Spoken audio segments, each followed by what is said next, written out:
All right, ready? The board is back in open session. So at this point, the next item on the agenda is public comment. Do we have any public comment tonight? You're just listening. Okay, good. If there's no public comment, then at this point, do any board members have any proposed changes or additions to the agenda? No changes.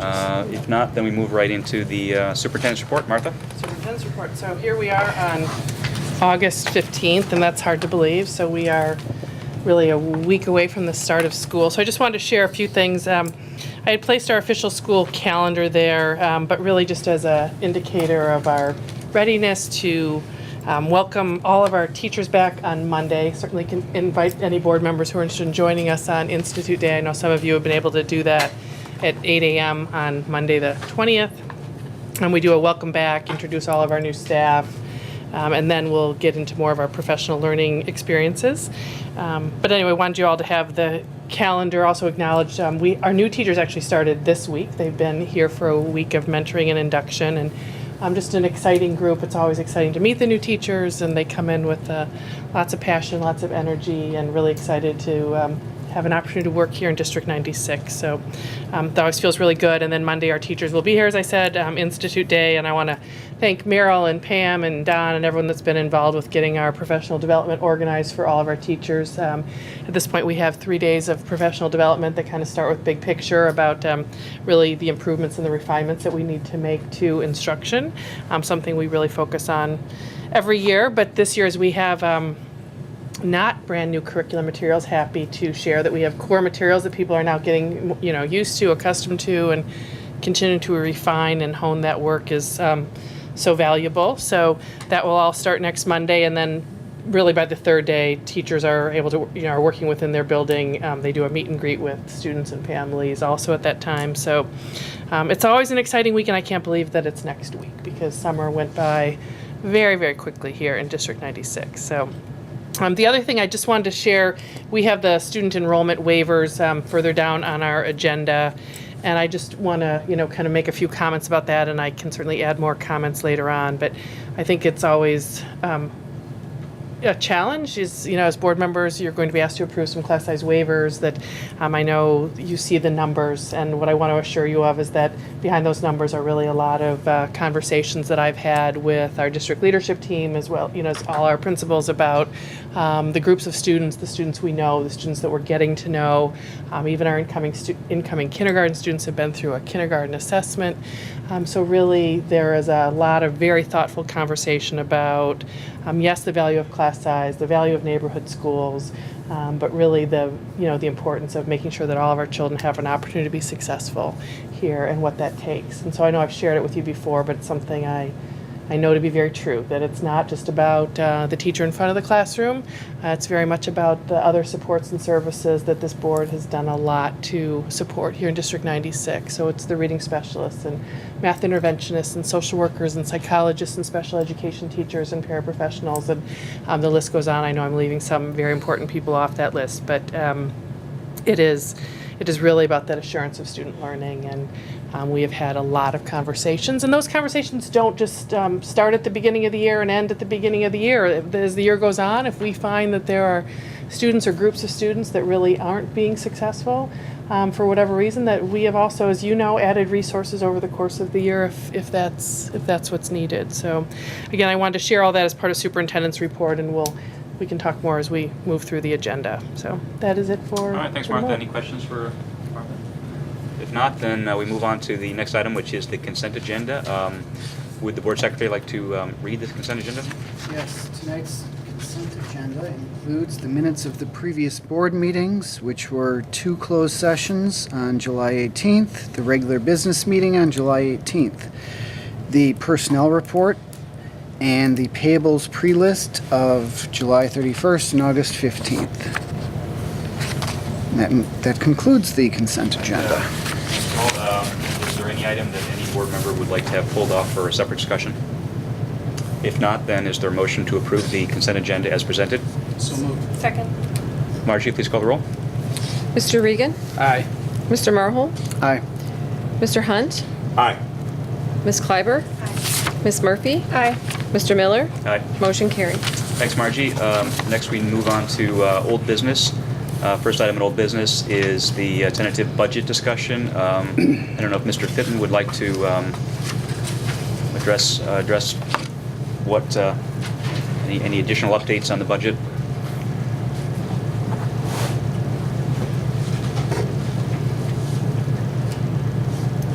Thank you. The Illinois State Board of Ed has requirements for the school district budget, and we're probably halfway through their checklist. We've designated an individual to develop the tentative budget. We published the notice, and it came out today, that the tentative budget will be on display, and that the budget hearing will be at the September meeting, at the beginning of the meeting. And that we have to have that hearing, and then we want to adopt the budget or reject it after that hearing. And the last requirement for the tentative budget is to adopt it by September 30th. So in your board packet, you have the tentative budget. It can be changed before we vote on it next month. And then after there's an adoption, it needs to be filed with the county clerk and to ISB within 30 days. So we're on schedule. Any questions for Mr. Fitton? I do. So in the last tentative budget we had at the last meeting, I know the beginning balance of the 18-19 year was different. So It's markedly different, right? Okay, I just want to make sure I read that correctly, like by 2 million or so. So I was just curious what happened, like where did we just like win the lottery? the biggest change since the last budget is that I put in here tentatively to move the surplus from this year, the $2.5 million, to move it from the O&M fund into capital, so that we have it in there for this year or the future. Right. So that's the $2.5 million difference. Some of that, I think, we talked about it. Yep. Some of that, I think, is because I think the way you did the calculation is cash-based, and a lot of the Blythe Park improvements that we had accrued, Okay. like the roof was 1.1 million. Oh, yes. I think yeah. only 350,000. The timing on the project. Okay. Fell into this year. Okay. And there's some other That- issues like that. Okay. That's I don't right. think that accounts for all of it, but I But think that's it's- a lot of it. Okay. But yes, you're right. I think that's, is that Yes, is that that's true. correct? Or? Yeah, we only paid $350,000 out of the 1.2 million. So are the rest of that It's fine. project going to be included in, this year, the 18-19 school year, like on the expenditures? Yeah, That's most of the been our work was done in discussion, July yes. and August, so our fiscal year starts July 1st, so. Okay. When you do the accounting, it's accrual based now, right? We changed Right. to accrual based. So that would that mean that those expenditures, even if the check were written in July or August, we would still accrue them for the So if 2017 all the year? Is that right? work was done in June, but we didn't pay it till August, it would belong to last year. Okay. So Right. So it's when the work is done. not when the work's done or when we receive the goods, when we write up the Okay. receiving ticket. Okay. So some of it's going to go on next year, basically. Yes. Right. Okay, so it's So the not budget like, got pushed. so that's where I'm That's wondering, right. where the difference, because I looked back to the budget the tentative budget from last meeting, and it said like 28 something as opposed to 31 something. So I just wanted to, I was just curious where that came from, but that makes sense. So it's not like we found some hidden money. It's Nope. just, like, that's what I was wondering, like, wow, that's, That remains to be seen, actually. No, just putting it in the right year. Okay, so it's just basically, projects have already been, I think that's part of it, yeah. okay. I'd like to add a comment. Jim and I and Martha and Jeff have had actually a series of really good conversations. Great. Jim has proven to be a really quick learn on our budget format, and I'm continuing to be excited about Jim's presence here and work on I this. agree. Great. And you're in that same vein. You're working on our long-term budget forecast, but it's going to Yes. take some time, obviously, Okay. for you Right, to. and finish, Get a we grip get on this all done that. and we'll kind of base the future So on using some of these numbers So too. the forecast we kind of had before is. He's going to revisit that. We're gonna redo it. Okay, that's great, because I feel like maybe Right, the maybe. actual building of that forecast hasn't been Exactly, hasn't been updated. revisited. Right. Okay, that's It'll fantastic. be revisited, yes. Awesome. That's a good observation, and we want, Jim, a fresh set of eyes on it Absolutely. and I with think our that's- consultation. think Then we'll that's have great. more confidence in that long-range forecast. Yep. Thank you. That's my only question. So on that $2.5 million transfer, so is there any reason we're doing that now other than the fact we have, We could. yeah? And we can discuss it now or in Finance Committee or even next board meeting if we don't want to do that yet. But it's a suggestion when I put Okay. it together. All right, and then the 1.7 deficit, I guess, when we account for the 2.5 million, then it really comes out, it's not stated here that way, but coming out essentially as an 800,000 surplus. Yes, exactly. With all the funds, yeah. Yep. Okay. Thanks. Any questions about the budget? And the next item, I guess, is also something maybe Mr. Fitton can address, which is the summer facility projects updates. So the list of summer projects that was approved in June, the ones that we manage in-house, quite a few of them are done, and the ones that aren't are getting close to done. We should be 95% complete with them by the time school starts. Well, that's the just the list of internal ones. Is it a separate topic to talk about the bigger projects, I think? Yeah. Are there any okay. They're all under the same agenda item. So I think the next one is the demolition at 92 Repton. So the physical demolition went well. It looks good over there. It's a nice filled in, but there were two open issues. And the village is saying that we need to change the curb cut because it's cut flat for a driveway, which is no longer there. And they want us to cut the sewer line all the way back to the main that's under the street. And we're suggesting that some of this can wait, but as of now, it's a requirement by the village.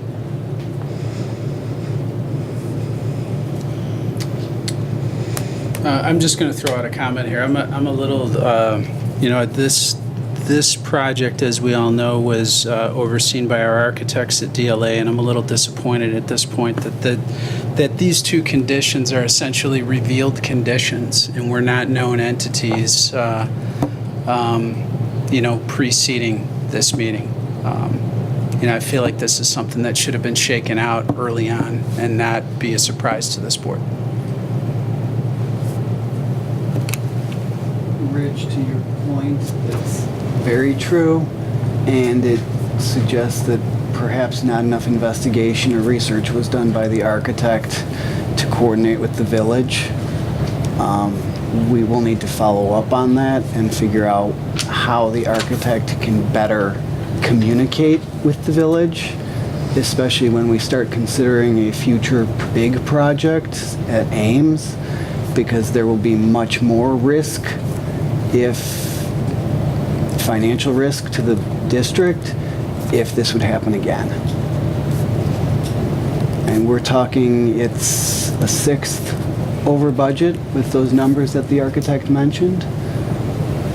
A sixth is what, 15%? That's way too much.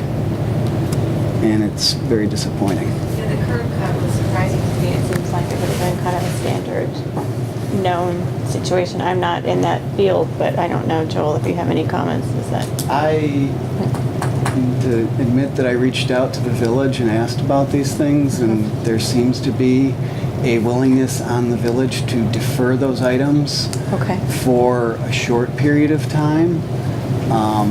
And I would hope that the prices that we would get if we were to ask contractors for bids would be about half of what was quoted by the architect. Don't quote me on that exact number because it depends on the contractors, but the numbers that, for example, the number that was shown to replace the curb cut was somewhere in the area of $5,000, and a quick back of the envelope says maybe $2,000. Right. So even if I'm really wrong, I'd give you 2,500, which would be half of what the architect was claiming. I think that the current contractor was somewhat taking advantage and/or just under the gun. Don't want to say too much on that, but it could have been done much better and should have been done much better. Thanks for mentioning that point, Joel. And is the takeaway then from what your comments are and Rich's comments are, is the takeaway that we need the architect to be talking more engaged. clearly with the village? Is that the takeaway, so that we are not surprised in the future with these kind of?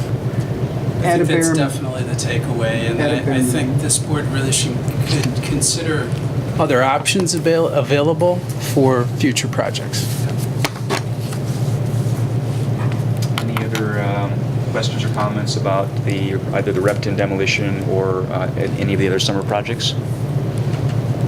Do you want to give a Blythe Park roof update? I've got an update for the roof. I was out there this morning, and they expect to be substantially done with the work and also have the equipment gone by the 18th, so this week.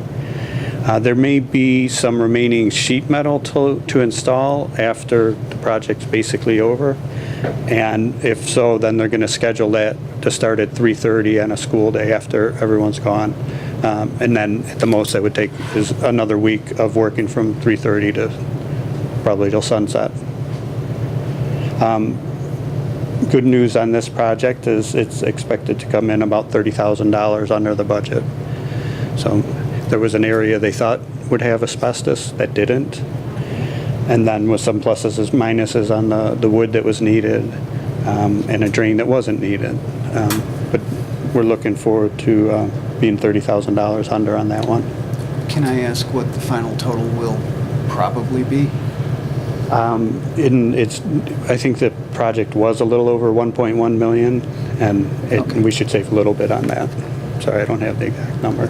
Thank you. Sure.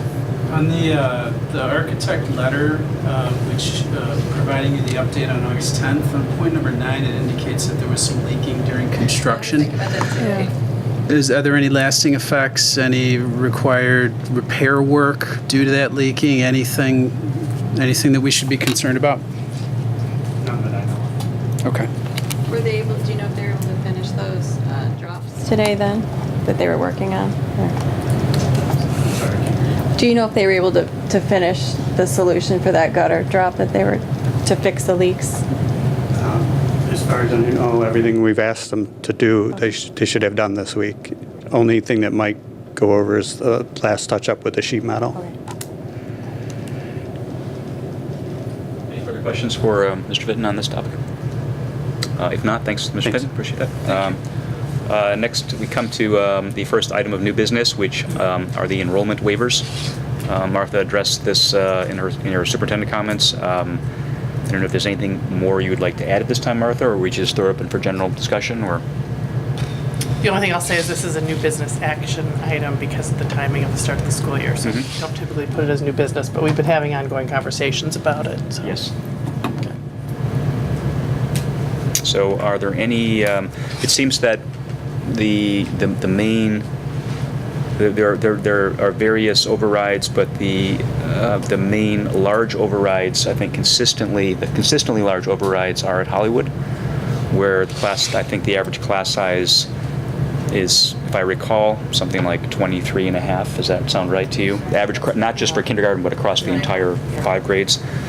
And I think the average class size in the rest of the district is probably something more like 20.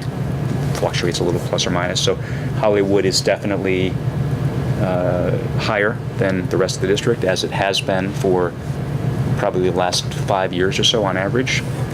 And I guess the question I have is,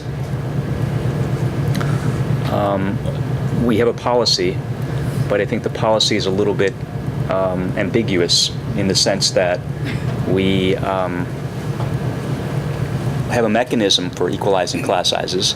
We also have a mechanism for overriding that class size recommendation.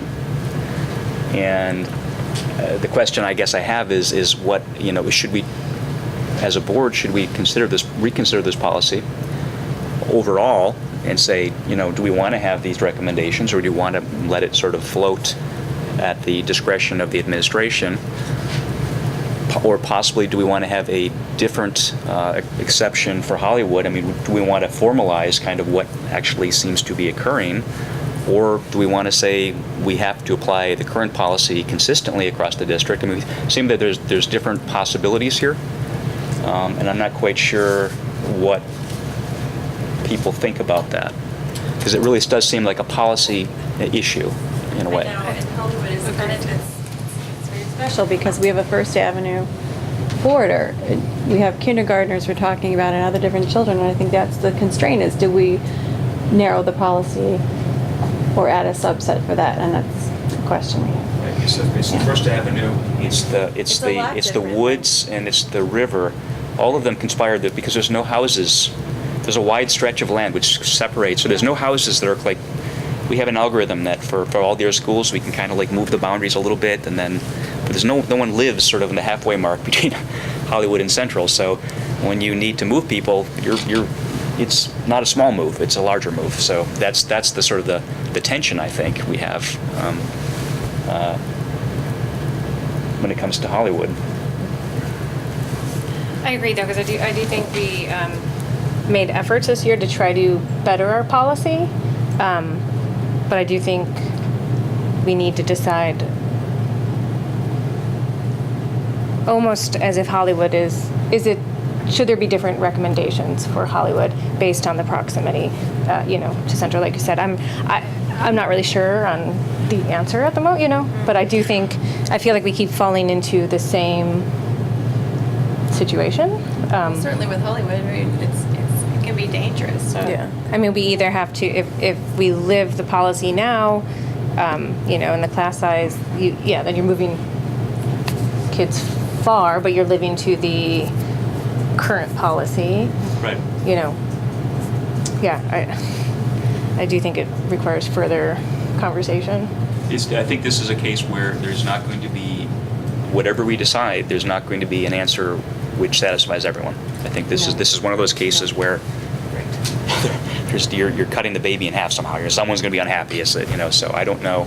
And I don't know if there's valid points on both Right, sides. right. Absolutely.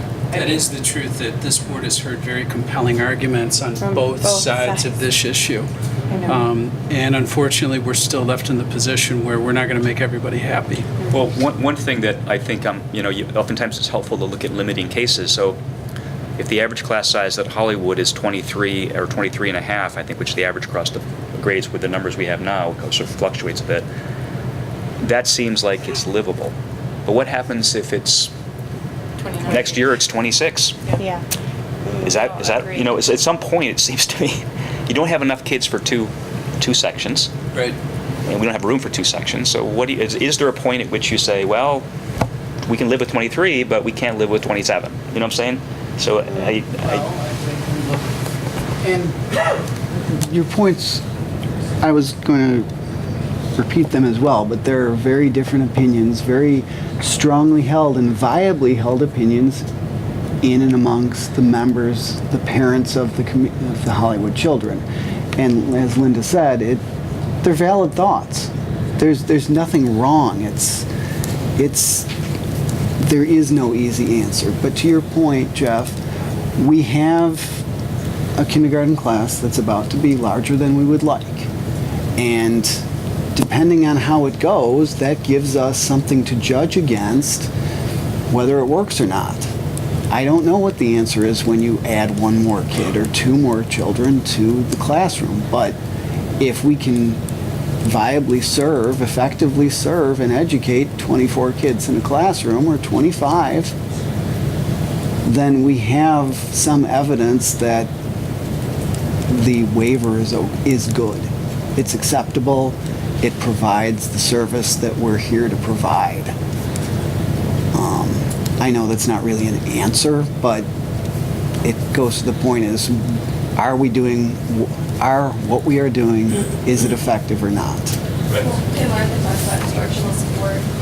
Sure. Because that's really the difference. And I'll actually I'll make a comment just about policy too, which I think is the question you're sort of asking amongst yourselves as board members, is that Many districts do not have a formal class size policy. don't have They any don't size. name a number. They talk about effective learning environment, optimal learning environment, and that's really what.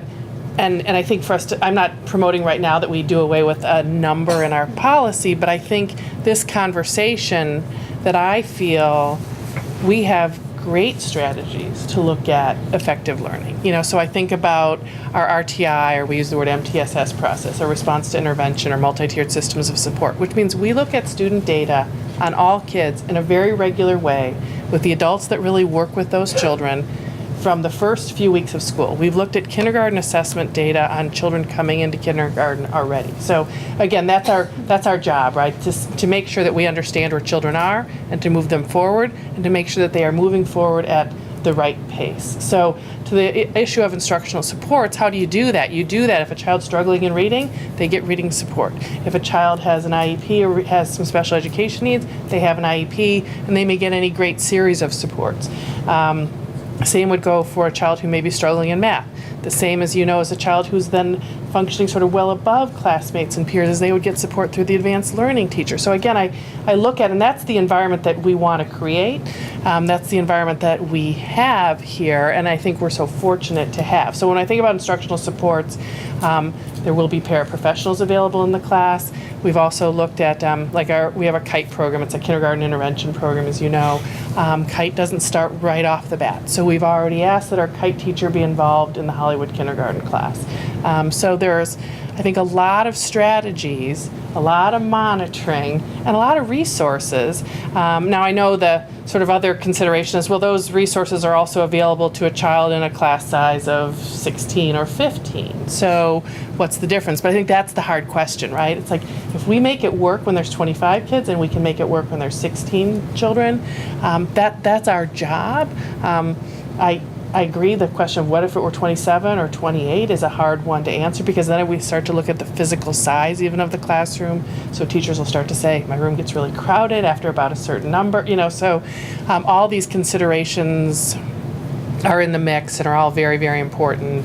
But I do feel, I shouldn't say just comfortable, I don't mean, I was saying I feel comfortable, I feel more than comfortable. I feel that we are going to do this and do this well, that, Pam is here, we've had a lot of conversations, Meryl's here, Kim Hefner's not here tonight, but we have had many conversations, really not just this summer.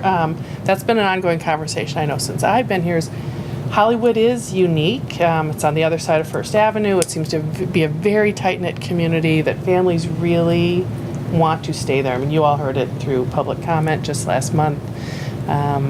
So does Hollywood need something different? And whether that's other instructional supports, to your point, Sherry, that is something that we are planning, and we have. Classroom management strategies. You often hear concerns about how just the behavior in the room is managed. Can you talk about that? Sure. Yeah. So strong teachers, really, across the district, classroom management is something we work on through, again, we look at our PBSS, we look at all our strategies to promote positive behavior in the classroom. We have strategies if there are children that are struggling, again, ways to create specialized plans and supports for them. We have one of our special education teachers who's really dedicated to that role specifically, is to work directly with teachers for sort of, we need very individualized approaches for specific students. But in general, we work with all of our staff around a lot of professional development and learning around doing that, creating that positive learning environment. Is there increased communication for a class in that size for the parents, or is that increased communication with the parents? I mean, would there be any increased updates? Well, so we sent a communication out to the Hollywood community just a couple weeks ago, saying that we acknowledged that we knew that the class sizes were at that. This is a bit of it moves, right? So even the numbers we have today changed sort of within the afternoon today. Things go up and things go down. I actually think our kindergarten number is one too high right now in the published number of 25.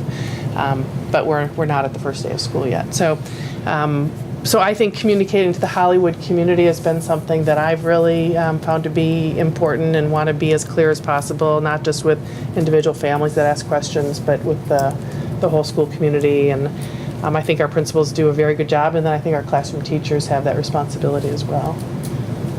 We know that Kim Hefner is a very involved principal. Mm-hmm. Does her role or your expectations of Kim change in this circumstance with respect to the frequency with which she visits these classrooms? Well, I think that's the advantage of that small, the one-section schools. I think the principal there, I think, is in a somewhat different role, in that I think they have more opportunity to do that instructional coaching and supporting of their teachers, because there's just one per grade level. So that's sort of I always say there's sort of the beauty and the frustration of the one-section schools, and certainly the beauty of it is that the principal there, and certainly nothing against our other principals in the larger buildings. I think they do a great job with that, but I do think that you have a more intimate relationship with the teachers and with the students and with the families because of that small and close-knit school community. But certainly the conversation Kim and I will have all year long, and we've had, is if you think things aren't going right or going well, or you foresee this to be somehow different than what we are anticipating, we should be talking about that. Talked to Kim just a few hours ago on that topic. So I appreciate that last point you made, because as a board member, I know that I'm going to be very responsive to that very conversation. That if your expectations heading into the school year, the realization is that your expectations may have been off to one degree or another. yeah. As a board member, that's what I want to hear, so we can react to it and we can affect the change where needed. Right. Support whatever it So I takes. heard you saying, yeah, I think the number got updated again to 25. It was 24 earlier in the week. I think it's back down to 24 as You of think it's about back to 3 o'clock 24? this afternoon. Okay.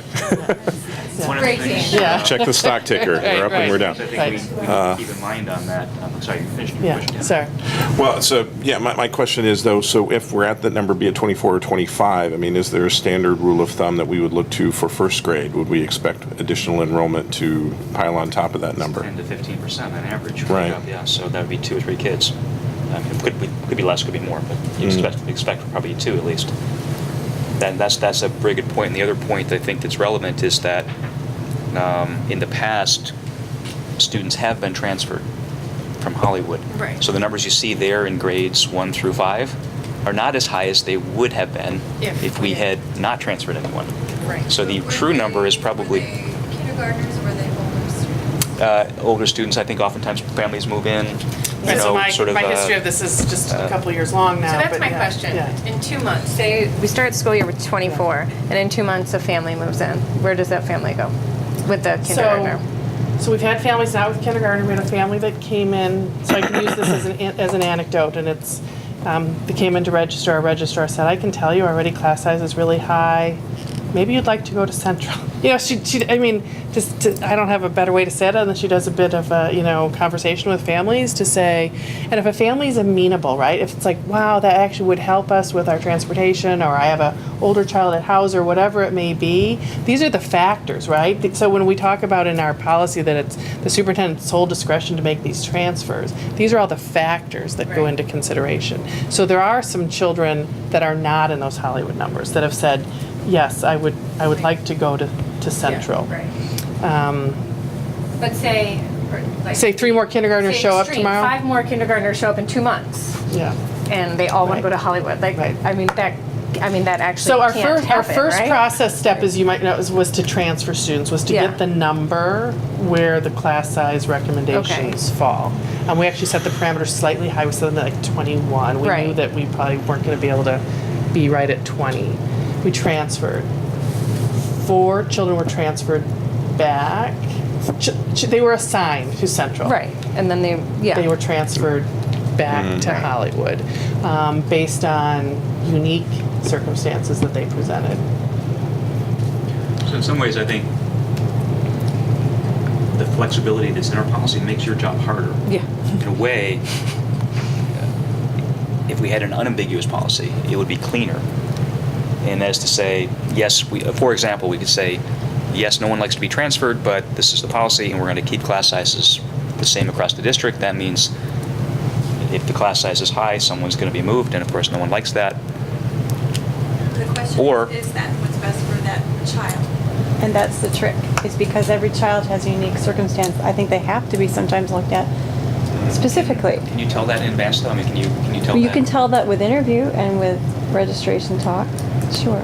So you're saying that the structure of our current policy is what's I'm saying it's appropriate. not easy. I don't have the answer. Right. I'm saying there are problems that come up with it. But to offer no flexibility, No you're saying. flexibility also offers it. The other Yeah. side of that coin is that in the past, many students have been transferred. I know, for example, about 7 years ago, a bunch of students were transferred from North Riverside to Blythe, and they had the 2 sections at Blythe because Ames was never big enough.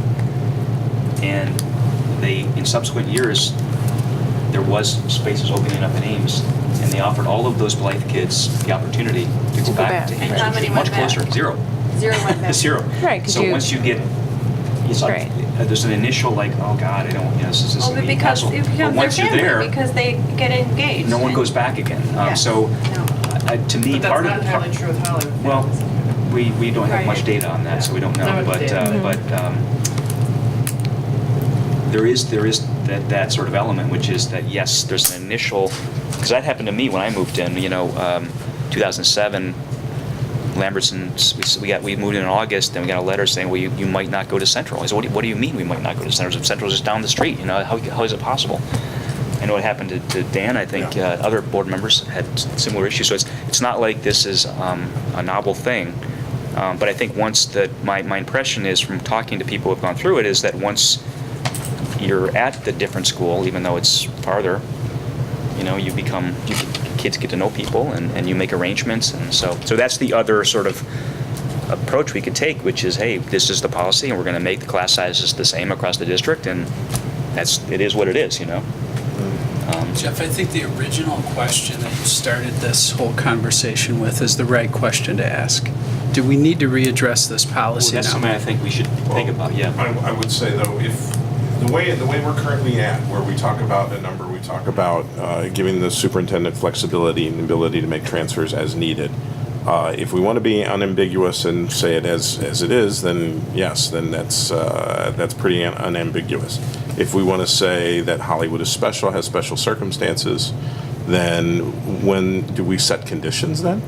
Because at some point, do we have 30 students in a kindergarten class? I mean, if we set it unambiguous and say everyone from Hollywood goes to Hollywood, we leave ourselves open for that. So Yeah, I'm not saying I'm advocating that unambiguous policy. That Right. so then, do we put a ceiling? Do we put a floor? Do we put a floor and a ceiling in the policy then? That's a question. Yeah, I think that's a question. Well, I think that's where discretion comes in. And many of the districts that we looked at have no number at all. And it's left to the discretion of the administration. And part of it is we do have to talk to the people that were there and talk to those families. I don't.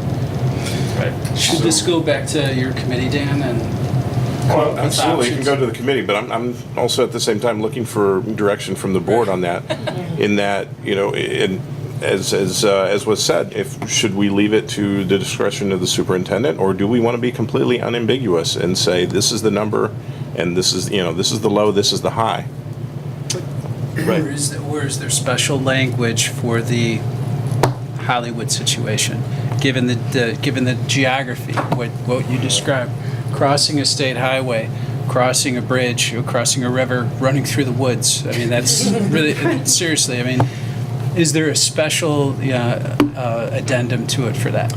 And I don't know what the answer is, Maybe, but And that's what I guess I'd be interested in what others' Maybe opinions are. maybe the policy committee can sort of think about what different options would be, different possible policies, and then bring that back for further discussion. I think that's right.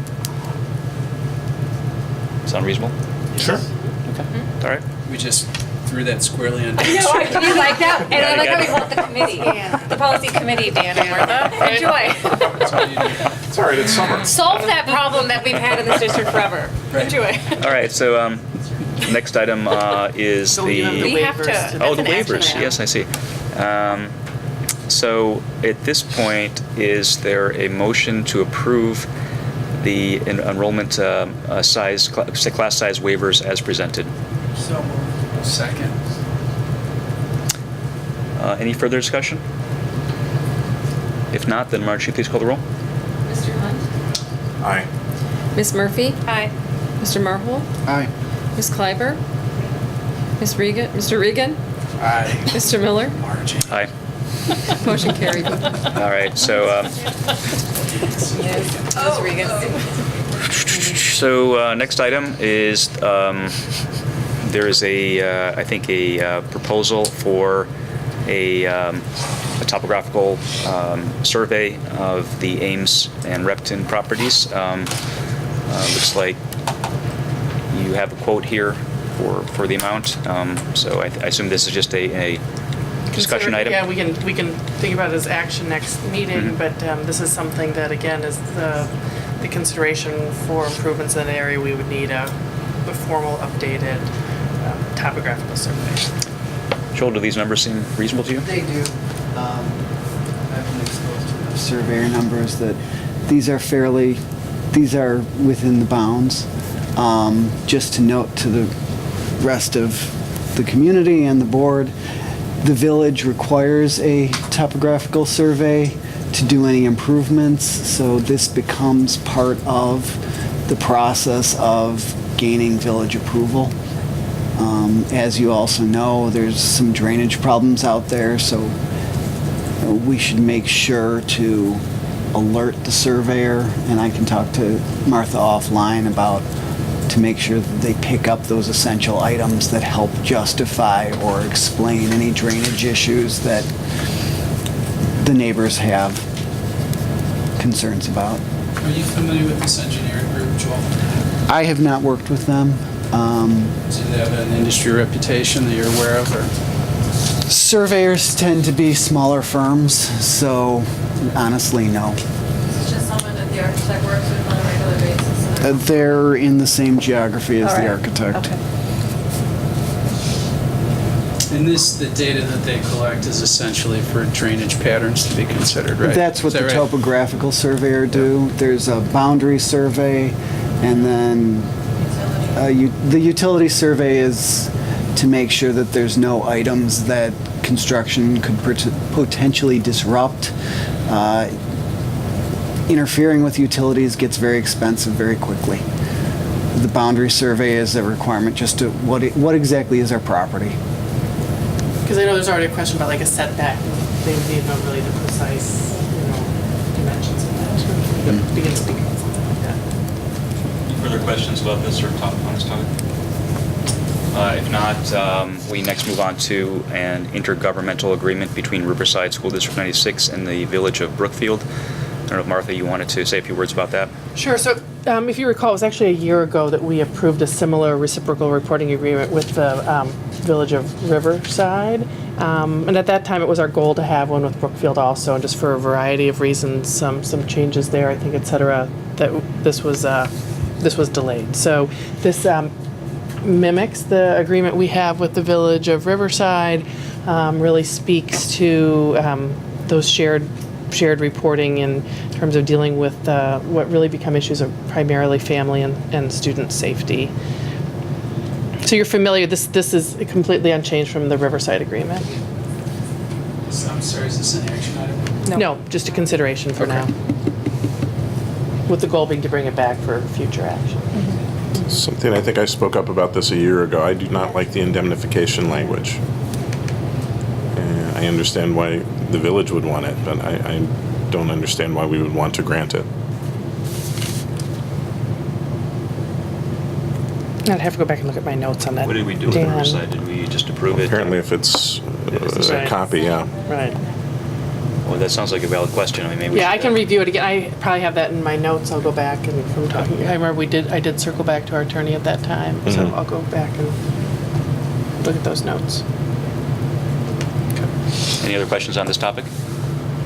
Then if not, we next move on to the long-range financial and facility considerations. I'm going to turn this part of the meeting over to the two members of the Facilities Committee, Rich and Linda.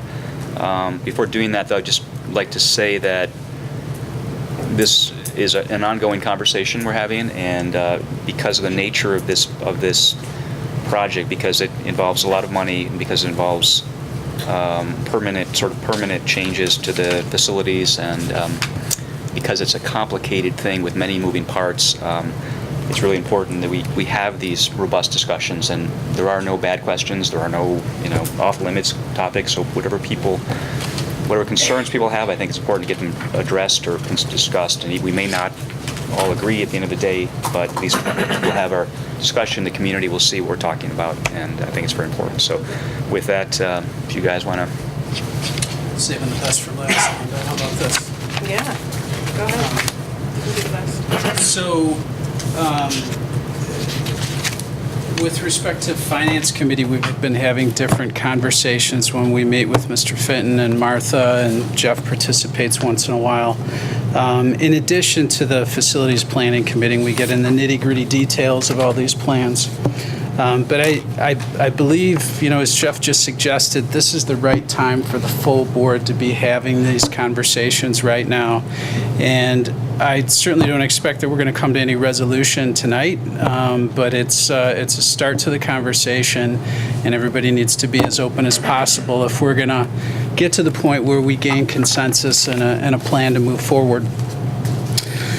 We've got in our hands right now a set of plans, actually 3 different options, or 3.5 different options. And in my mind, the questions that this board should be asking ourselves right now are, do these plans meet our needs as a district?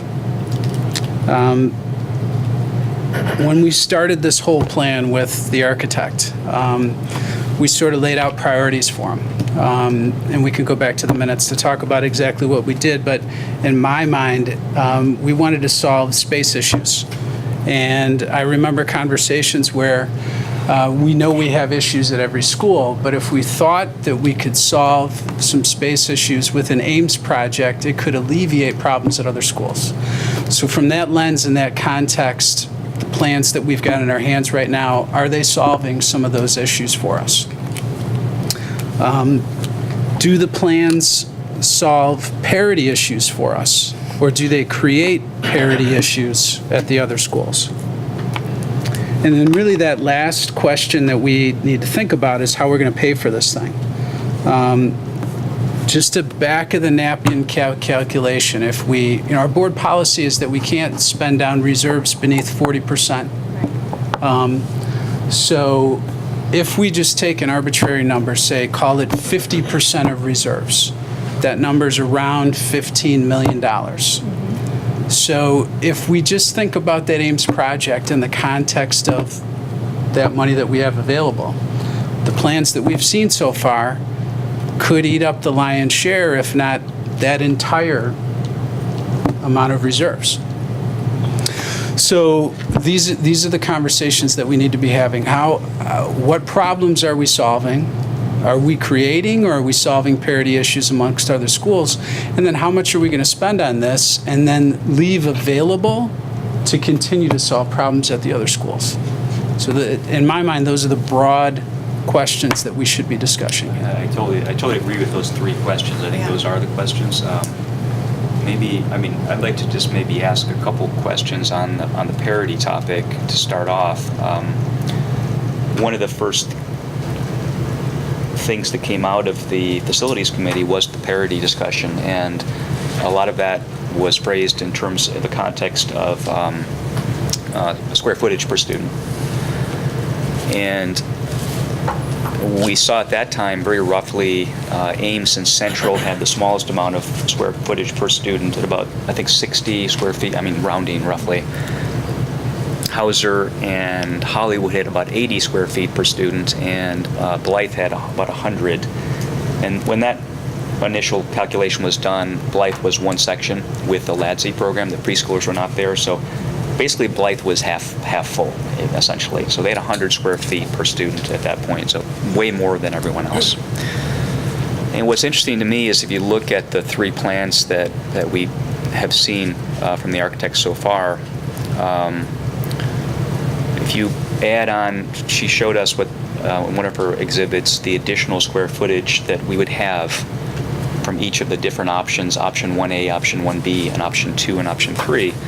You can easily just calculate just by changing the Ames square footage, the square footage per student, assuming there's no new students. And I think looking at these plans, it looked like the design was for 18 classrooms, so essentially 3 sections, the number we have now. It was not sort of planning to move the preschool there or anything else. So with options 1A and 1B, which were the low-cost options, that increased the square footage by about 66%, by about 2/3. And that increases the area per student up to 100 square feet, which is the Blythe numbers when Blythe was essentially more or less, I think underutilized. Option 2, which increased the which doubled the square footage at Ames.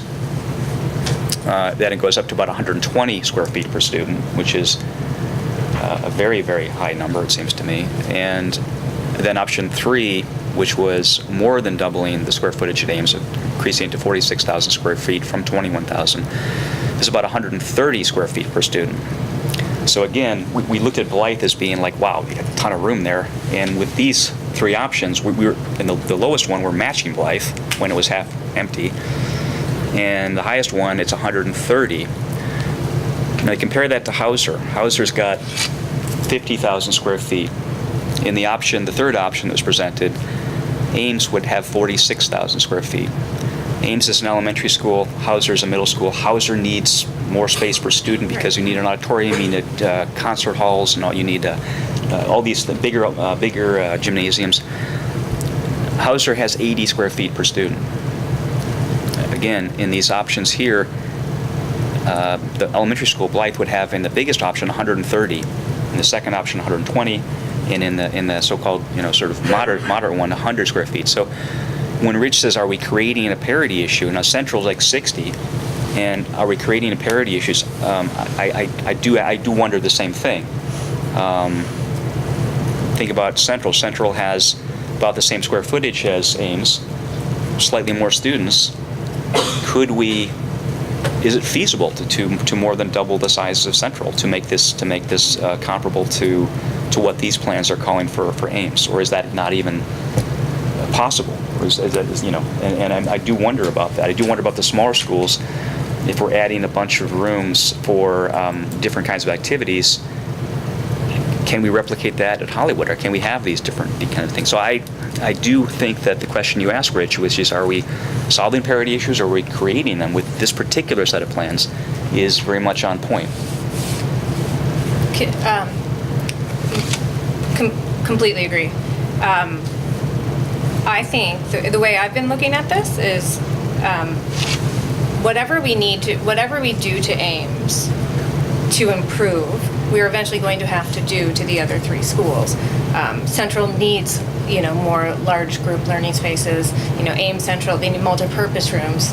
Other places, So the way I'm looking at the plans, and you're right, I'm not even looking at plans 2 and 3 because I don't think they're the things that are added are necessary. So I've been looking through plans and looking at what do we want to spend money on? What are the necessities? Right. We need a multi-purpose room. They need to eat somewhere. They need to be able to have a library that's usable, or an LRC. They need to have a large space that they can convene. So I agree. I think whatever we want to do at Ames, we need to think about the parity of the other schools. I absolutely agree with you. So for me, the start of this process will absolutely be, moving forward, which obviously is a financial question because So we're not going to go spend $12 million at every school. And, Does that mean that the 3 plans that we have, do we have 3 viable plans at this point, or do we not? Think so. No, and I think that's what I was hoping to discuss tonight. Like, it's not. I don't think we have 3 plans that we're going to decide from in any way. No. I had a question about the Ames square footage you're talking about.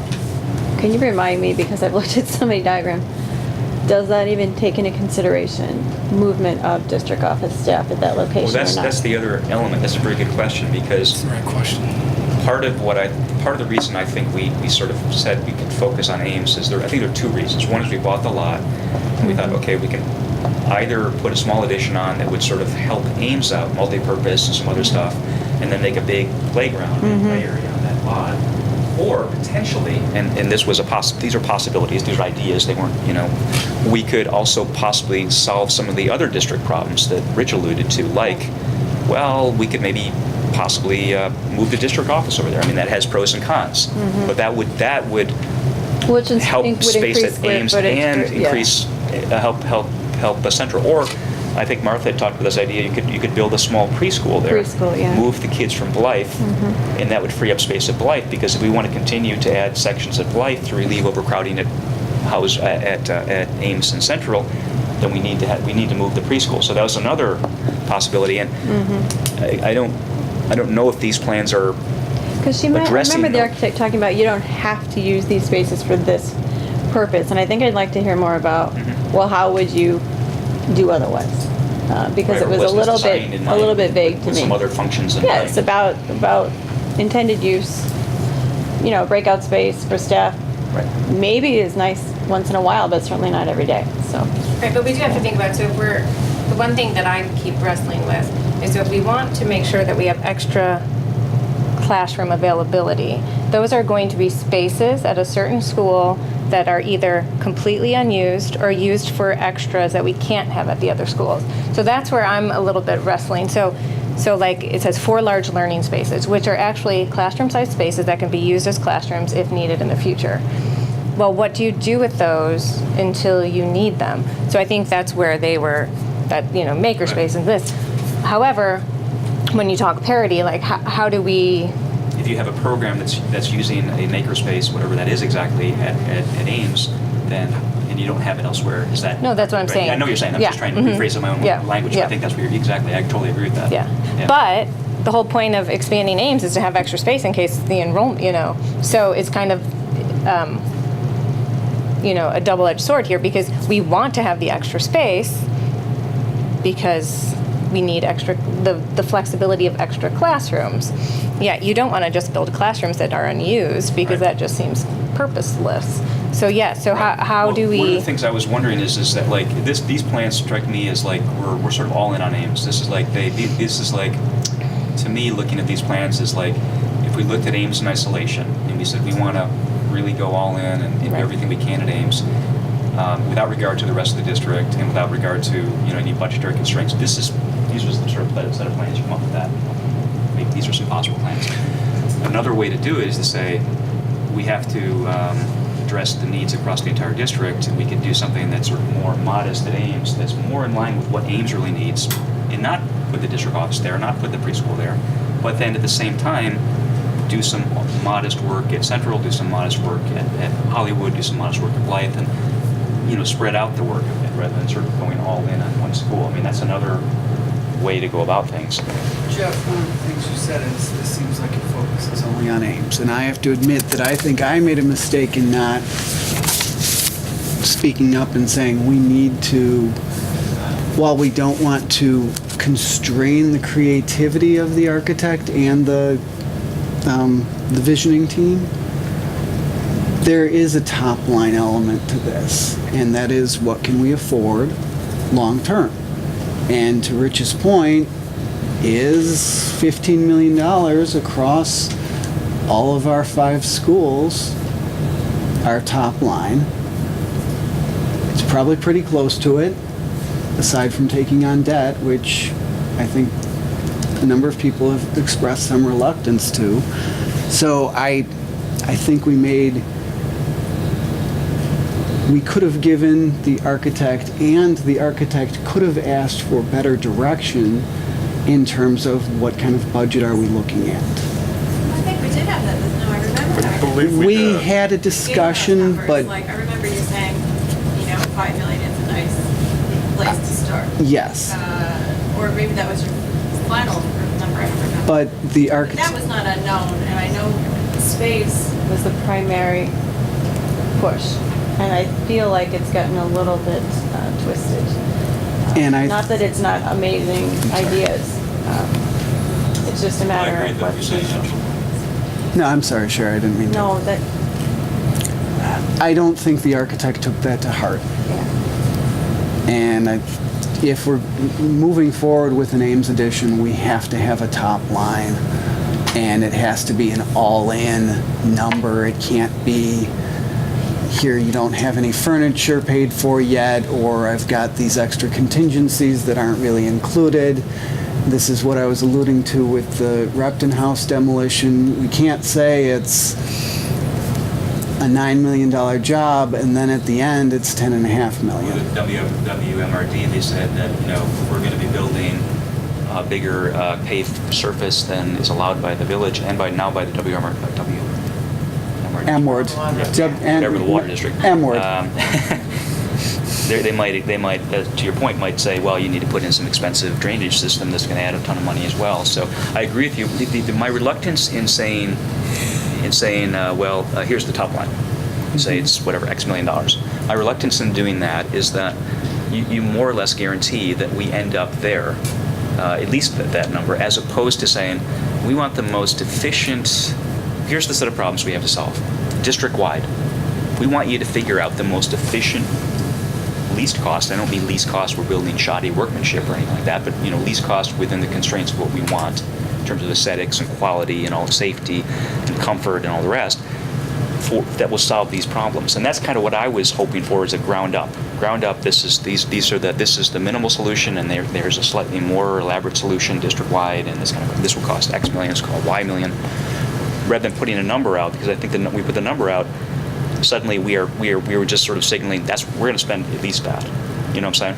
Which That gives us a point from which we can move in advance. Yeah. But it'll be a board decision at that point, right? With community input, we'll all talk about it, and we'll have a foundation to start off from. We're doing it the opposite way right now. So I agree with what you said, that if we give a set of parameters and ask for 3 efficient options that solve those issues, that gives us a spot to work from. I don't think we have that right now. I think what was troubling for me was looking at the documents, heavily reliant upon large parking change, which would not be immediately approved by the village. And we didn't have an immediate solution for it. When I asked the architect, it was, well, that's just being creative and that I solved your problem. But it really wasn't a solution because we don't know if it's viable. And that's the main hesitation I have with some of those later drawings. I mean, is it even feasible? That's a good point. That's a good point. And it didn't seem like they took into consideration the constraints of historic place, which was one of the things we talked about when we hired them. Right.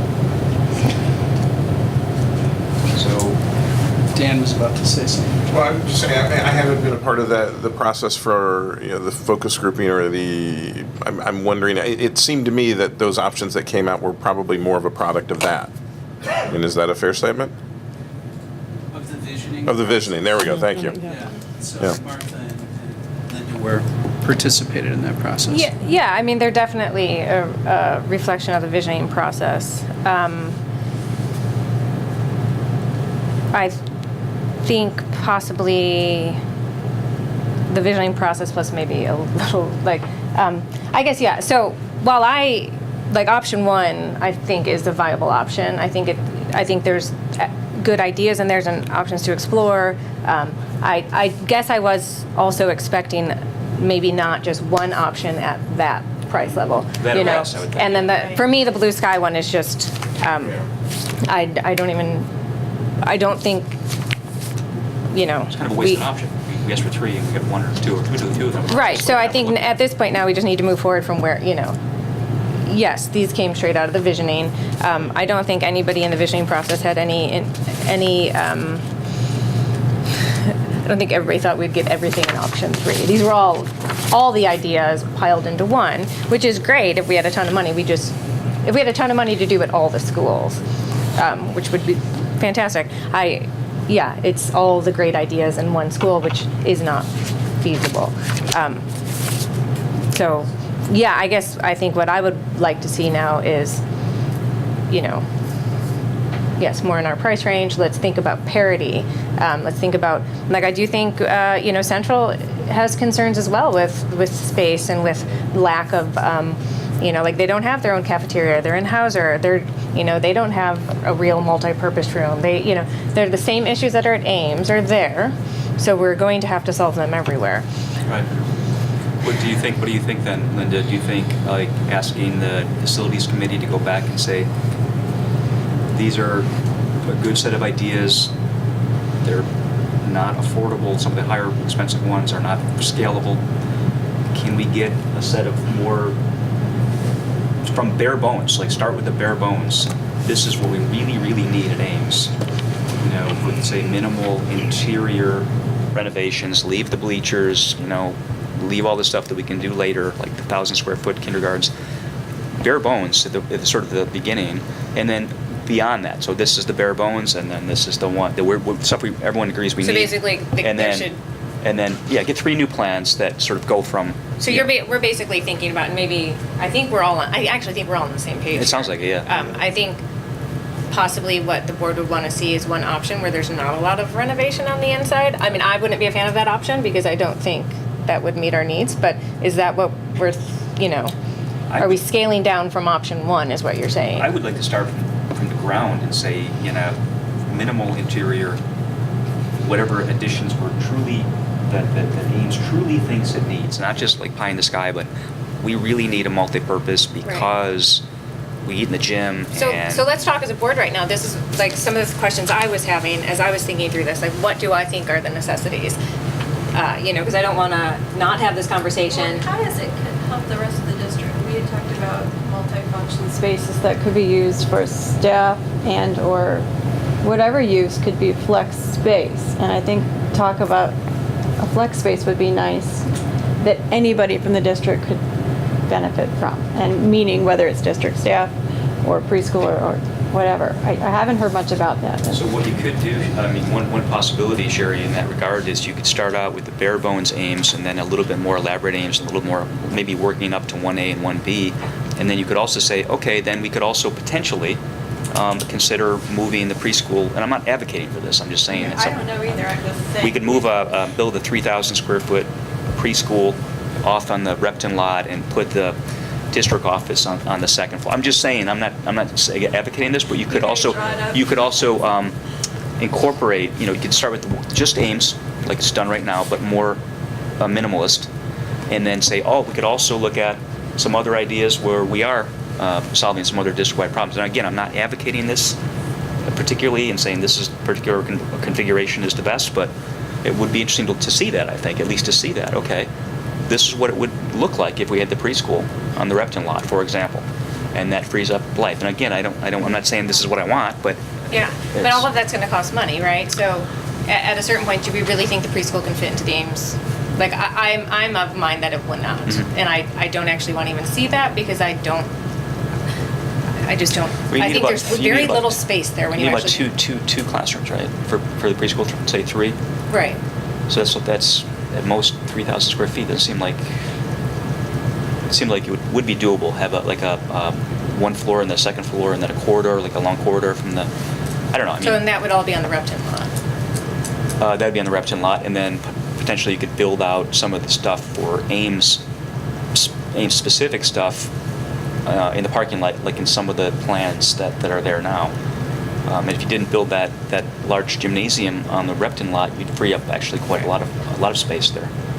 I guess we're asking for a hybrid, in my opinion, some kind of or some set of possibilities. Of a few of what we've seen. I think we have to, at a minimum, we have to go back to the architects again, and as was stated on our earlier action item, there seems to be a deficiency or not a lack of understanding of the village of Riverside, and the fact that the village is a national historic district. There are special considerations that they're not taking into account. Several special considerations they're not taking into account. That's just a small thing, but. Setbacks, parking. Parking is huge. There's parking, but then it comes down to as simple as the driveway curb. I mean. That is an interesting point. I agree, and I totally agree with that, Dan. One thing I looked at in the plans that I was not thrilled about is the way in all the plans, the playground is in 2 locations. One is kind of on the back part of where the parking lot is now, and then on the northern half of the Repton property. And I was wondering if you could possibly just make the addition exclusively, or most of it on the north side of the school where the parking lot is. You mean that? And make that whole area in Repton, or most of that area, one big playground. The 3-foot corridor or 4 feet or however many feet it was Right. to connect those. It's And a where's small the corridor, parking It'd be then? very possible. Not impossible, but difficult to manage children there. What I would think is if you're not putting the second playground behind that addition, you could just leave the parking there where it is now, basically. Maybe have a more efficient arrangement. I know it's an idea. I mean, Yeah. and make sort of my vision. What I would like, sort of personally, I don't know if everyone agrees with this, is like I love the Blythe playground and the Blythe Park. I mean, it's because it's a good combination of they have nice equipment, they have paved area they run around, but it's also a beautiful landscape, with trees Yep. and very naturalistic. And I love that. If we could replicate something like that in a large area, I think that would be fantastic. I think replicate some of the commons that we have in the village. Exactly. I mean, that's the point, right? I mean, I think that would be fantastic too, but with the shape of the lot, I just don't see how that works. I don't know. Well, if You we know. put a big addition off in Repton, you're right. But if we don't put a big addition on Repton and But put then the addition's got to go this way? we're going north, Right, so basically. then you have another parking, like you're removing, You know. depending how big you made that addition, right? You'd have to. I think you'd still have some room behind it for depending on how big you made it for parking. So I think for facility advisories, step 2 here, for it to be effective, we need to have clarity as a board for expectations. And for me, that sounds like a new directive for the architect that says, these are the priorities we want you to solve. It can be as simple as that. With the expectations of you called it an efficient solution. I think that's the right terminology, an efficient solution. Right. I mean, longer term, and perhaps what comes out of those discussions maybe answer some of this, but it's quite concerning to me, again, that we had the facilities plan where we had numbers attached to it, and those numbers we were blown way out of the water on. On the first project. On the first project, yes, which meant, okay? Because we And the architect pretty much admitted in the meeting that she didn't pay much attention to it. So I had how the do we same trust any reaction, numbers yes. in that plan? Dana, share your concerns. I have the same. We made sure to talk about that ahead of time. That's what's frustrating to me. It's like, you're like, why didn't they write it down? That's a continuing concern. So that brings to, sorry, Jeff. Okay. But that we, in addition to simply board oversight, some additional project oversight in terms of cost estimating would be appropriate. We've seen some wild variations in costs, in estimated costs versus constructed costs. And I'll jump to another topic, while maybe a top line is not what we want the architect, let's say it this way, we do not want the architect to design to a top line, but the architect should be considering a top line as they come up with their ideas. And in terms of what we saw in July, we got what's essentially brainstorming.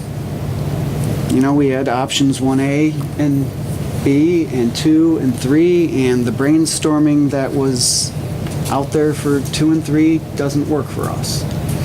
And so something more in the lines, along the lines of what those first options cost, with more efficient use of space. And I don't want to get down to the design details because that's the architect's job to come up with those things and be creative. But the parameters that were suggested, here's the minimums you need to meet, and be creative as you do that. And maybe a gymnasium that's suited more for Hauser doesn't belong at Ames. I think looking at what the other schools already have, and I'm thinking in terms of the Hollywood Gymnasium and the Blythe Gymnasium, and Central too, that's the size that they should be looking at. They should be looking at the other schools as well to create parity. The Central Gym, and I've spent enough time there, but Awesome game of dodgeball in the second.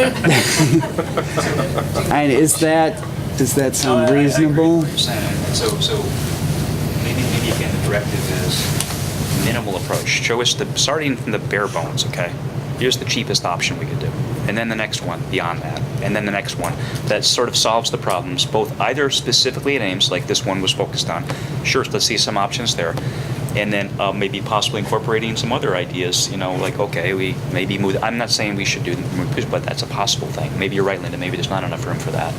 I don't know, but I'm not sure they gave us any Consideration for that. Right. Should we, as a, not that we have to move to a next step right now, but just a suggestion for the future, maybe draft up a set of parameters that we can review the next time we meet, and hopefully gain That sounds like a great idea. consensus around Right. that we can take to the next facility advisory committee. Are you volunteering? You and Linda volunteering for that? Well, I'm not going to volunteer Dan because I already did that earlier tonight. Yep, so it's Rich's turn. That sounds good. I like that idea. Can I add one thing to that volunteering anyway? That a great point that Joel mentioned earlier that I agree with, that I think we would want to include in that, is what is the all-in cost? And if we're not looking at the all-in cost, why? I think that's a great question to ask. My opinion is we're not going to get good costing from an architect. We're just not. I mean, Joel works with architects. I work with architects in my profession. Whenever I want pricing, I put it out to a contractor and have them take a look at it. That's what I do. There are project, and Rich knows this too. There are project management firms out there who can take a arm's length view of things and give good numbers. And there's contracting options that make them responsible for those Would it be- numbers. That's right. So Bring something that's, like that on sort of early in the process stuff too. I would suggest that, and it can be a no-cost option, and it's not circumventing an RFP process, which has to be a step along the way, but it's helping us do the financial planning that we need to. So one general point I think that I feel about these projects is that I think they can take on a life of their own. They can become, I imagine, get into these big projects, they become all-consuming. You spend a lot of your time, the administration will spend a lot of time worrying about change orders, worried about, they found asbestos, worried who knows what. And there's the real risk that, not just the financial risk, but also the risk that, as a governing body and as administration, you end up sort of spending all your time focused on things that are facilities, which are important. I mean, facilities are important, obviously important to have nice facilities, but they're not sort of the really, really important part of our mission here as a district, which is to educate our young people. And I believe our young people are educated very well in the facilities we have now. In fact, so that's just a general approach, which is I guess my view is we should be a little bit wary of going too deep, getting too much involved in we need to upgrade everything in the district, and as is sort of in some of these plans here. Some of these plans are. Just to add something to your point there, which I think is a good one, is that it's outside. It's a specific skill set. And that's what we need to take advantage of, is finding somebody that has that skill set. I'd support that. I think besides oversight, I think it's just a nice communication line for us. Yep. So we're in the know. So in order to bring back the facilities committee, I just want to make sure I have a few things clear. Do we all support the idea that of parity? If we're doing something, we're probably the idea of that we need the improvements across the board. Is there? And I'm not sure if we all agree on what improvements need to happen, but just to blanket improvement. No. I'm talking about the things. Yeah. No, I'm talking about I'm talking about very specific things. So making sure that there's a multi-purpose room that's functioning, having an LRC that's actually large enough to Yes. use. We don't have children being served on a stage for a special or for a math instruction. I mean, that can't. Right. So happen. making sure you have itinerant space for those. Yes. Because in option one, a lot of that's the main constraint that we have, which is that if we can't do something at all in some of the schools, that should mean we should not do it in any school, right? Because otherwise we're going to and we can't be too dogmatic about that, because obviously every school has a little quirks. You mentioned the central gym, it's only 1,000 square feet, Yeah. but I think that for the kids that are between the ages of 5 and 11, that's perfectly fine. There's only 20 of them at a time, you know. So, to me, that is our main constraint. So we can't design something at one school which is impossible to implement somewhere else. No, but I guess what I'm saying is not just do we agree on the parity, like we need to decide on what things we think are important. Oh, I agree with that too. That's what I'm saying is, well, I think that's true, but I think when we look at our district and we look at Blythe and Hollywood especially, our one-room schools, not one room, but you know what I mean, one section schools, the idea of parity on a grand sense, yes, but we can never achieve parity. And I don't think our goal should be to be 100%. We can't do it with class sizes. Yeah. We can't do it we cannot have 19 kids per class at Hollywood and Blythe. It doesn't work. So I think what you're saying, we need minimum standards, yes, but I don't want to get caught up in the idea that every kid has to have 130 square feet or 80 square I'm not even feet talking about that. or- I'm talking about like, I think we should, But I know where you're going, like an example where instruction should take place in a reasonable location. Like the example I'm giving where there's, like in Hollywood, I think they have people on stage having math class. I mean, that's No, ridiculous. right, It's right, right. ridiculous. So Yes. getting to a place of reasonable instruction for all the schools. And in Central, you have people in the hallways, constantly in the hallways, Yeah, you know, being taught and people walking by. And, you know, we need to make sure that there's a reasonable place for them to learn. Right. And that's minimum, I think. And I don't think it's that difficult to achieve if we don't go plan 3. Yeah. I'm going to bring this up, and it's more of a thing to keep in the back of your mind. I take walks around Blythe every so often to see how the work is, and I ran into a member of the community who has a kid who's about 28 years old, and she noted that 25 years ago there was consideration in the community to close Blythe because of low enrollment. So we don't want any grand plans, and I think this is supporting what Jeff and Rich and Linda are saying, everybody's been saying, is efficient use of space, don't go overboard. What do we need to do to make for a good education and not just try and meet some artificial standards? I think that's an excellent point, because we've gone through this massive demographic boom in Riverside over the last 25 years, unprecedented really. Anywhere in Cook, Lake, and DuPage County, there's nowhere that is even close in a sort of already built area. Maybe Comerica is close. But there's no guarantee that the next 25 years will be the same. It could go the other way, and we could be back where we were in the mid 80s and thinking about we got way too much space. So. But I think we always have to keep in mind that even where we're at right now, say we do no construction, nothing, I think we're tight. Even if we lost a class and everything, we're tight. We're tight. Yeah, We it's need space. And You know, so that's why, like, we need to do something. And I'm agreeing that Yeah. Ames, when I came on board, Ames was the priority, and I think it still remains the priority because it helps to address other needs throughout the district with the problem of the moat of First Avenue and the river for Hollywood. So Linda and I will work on this document that we can put before everybody on September 5th. Right, Linda? Did you write down my Sure, yeah. September? September 5th, what's the date, August 15? You can take the lead and then let me know how I'll it goes. start it off. How's Okay, that? great. Since you're volunteering, people. Thanks for volunteering, guys. So Sounds like you've already thought are there through any this, other so. comments then? You guys, anything else to add to that? Or? No, I mean, I think this is the conversation that needed to happen. Yeah, absolutely. Right? Good. And Yeah, I it's a think And I think we're on the same, Right.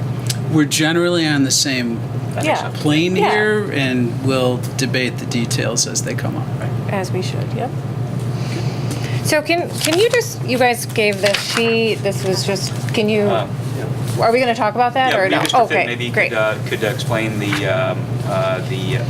sheet that you included in the board book there on the financials of the different schools in the West Suburban Consortium for Academic Excellence. Want to discuss the PMA information that's in there? Yeah. The district data, the comparative district Okay. data. Can I also, is there some background on just, well, just go on and then I'll. Okay. Sorry. So the first attachment is it's peer district data compiled by PMA. I added the line at the bottom of the tables for the averages. It does not include us in the average. So we can see what the other 14 average out to. The hard copy you have in the box, in the second box, shows $9 million as our outstanding principal on debt. If we were to calculate a number that puts us in the average of debt to EAV as our comparables. So the first one that's in your packet says 14 million. That was just a simple average and didn't take into account bigger districts versus smaller districts. So it's been updated to 9 million. Currently, our debt is about 4.3 million. So if you go into the information on the hard copy, our tax rate is at the top there, 4.647. And if you look at the average at the bottom of that third column of numbers, it's 3.0486 is the average of those other districts. And same type of thing in these other boxes. Going over to the right, operating fund balances. So how does our large fund balance, 110%, compare to some of these districts? And if you average the other districts, it's about 80%. So we're at the high end of that.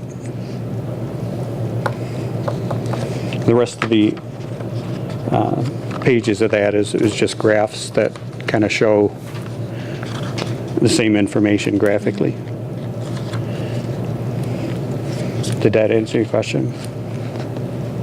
Give some context. Yeah, yeah. You know, other neighboring districts, and we did look at this, the Suburban Consortium for Academic Excellence, which is this loosely aligned consortium that we have used for a variety of comparables.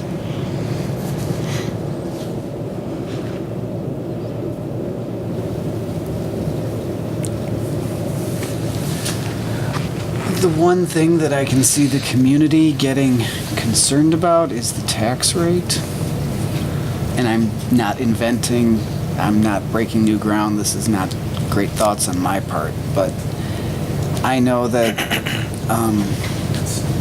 there have been comments that we've heard from the public that they do feel heavily taxed, and this may make it rather hard to start justifying additional money from the community. That's a direct outcome also of the demographic boom. Your population of students increases by 70%. This is, if you go back 20 years and you look at the effective tax rates, it was the other way around. We were actually low because the number of students were lower than per EAV than the other districts. And now it's, the last 20 years has flipped the other way around. And just because of the massive increase of students that we've seen, that these other districts have not seen anywhere near that. But your point is well taken. I agree with that point.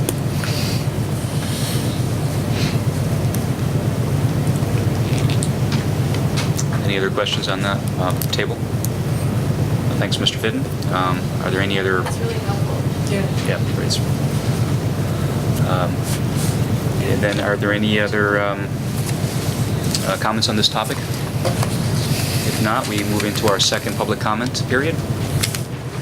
Who wants to? Yeah, if you could just go to the microphone and state your name and your address, please. Is this our second public commenter ever? No, it's our first one was without our very first meeting, actually. Oh, at the end? Oh, okay. Yeah, they were excited that it was. Okay. Sure, that was like, I was sitting there. So sorry if that looks terrible. So I just wanted to say about the Hollywood class sizes. Can you just state your name and your Sure. address for the record, so we just get it in Yeah, in so my name's minutes. Carrie Giacomelli. You want my address? Well, if you want, just, Yeah, 8404 Riverside Avenue in Brookfield. So I'm actually unique, right? I have a son who's going into 4th grade, so he's that big class in Hollywood, and then I have a daughter who's going to be in 1st grade next year at Hollywood. So I just want to say I appreciate you guys looking at the class sizes. I think that's so important, and I think it's important to accommodate kids who potentially could have been displaced. I look at my son's class in particular, who's kind of a boy-heavy, competitive class, and I can't imagine any of those kids not in that class, right? They gel. And I think a lot of the reason why they gel so well is our teachers, the support that we have there, and the principal, right? She makes the school's really child-centered, no matter how big it is. And I think that we need to continue to do that and look at not displacing kids, right? Over the wood, through the wood, that whole thing. I went to Central for 5th grade, so I don't have any sort of feelings like, oh gosh, I don't want to get my child in Central. And I think when Tim was going into kindergarten, my niece was already at Hollywood. So I know that anxiety you feel of your child not going to your neighborhood school and potentially being displaced and all of that stuff. It was a little less for me because if Central was an option, I wasn't horrified with it, right? I went there. I have great feelings for it. But what I do think that we really need to, when you're looking at like the board's recommendation and policy, is we know that Hollywood class sizes are going to be bigger, but we need to have some more standard stuff, right? Parapros. I'm not personally not a huge fan of a co-teacher, but I think a well-qualified parapro could make a huge difference. And I think we spend a lot of time talking about the kids who are on the lower end and the higher end getting the support. And I think really my concern is those kids in the mid-range, right? Who kind of they just move along. They get it, they move, but I don't feel like maybe they always grow at a higher rate that they could if they had a smaller class.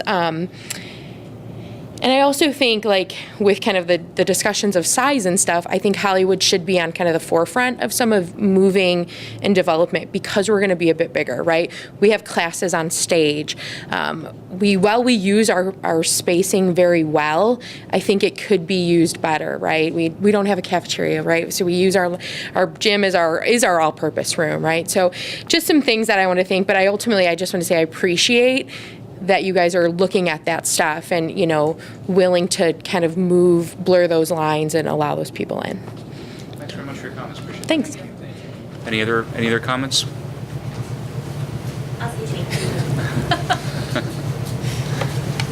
Okay, first time for 2 public comment at the end? Okay. That might be first. Got it. You're looking for first. Sorry. I'll go fast because I know it's 8:30. Kim Quilty. I live at 8621 Parkview in Brookfield. I am the PTA president. That's my co-president. And we just wanted to thank you guys for listening to the needs of our community. We know that we are unique. We know that at our school, we have people on both ends. We have some people that are very upset. There is no middle. There is no middle at Hollywood in this discussion. But my concern was when you guys were discussing all of the facility plans, I did like that it was brought up that you don't go over the top at Ames, because if we are going to continue to let class sizes grow at Hollywood, not in accordance with the class sizes at the other 3 elementary schools, I'm concerned that this flex space that you're talking about will benefit those 3 schools, and the poor kids who are over the river and through the woods and past a high school, a zoo, and a football field will kind of just be left. I mean, we park on our recess area, we do all of these things, and I feel like if we are going to continue to let that number slide, I have every faith in our principal and in the administration that they will make it work and it will be a successful year for our kids. But if we're continuing to look down that way, I know the families at Hollywood would be concerned to see Ames getting all of these multi-purpose rooms and extra space and things of that nature when we have 25 kids piled into a kindergarten classroom or 25 kids piled into whatever classroom it may be, because those numbers may continue to go up.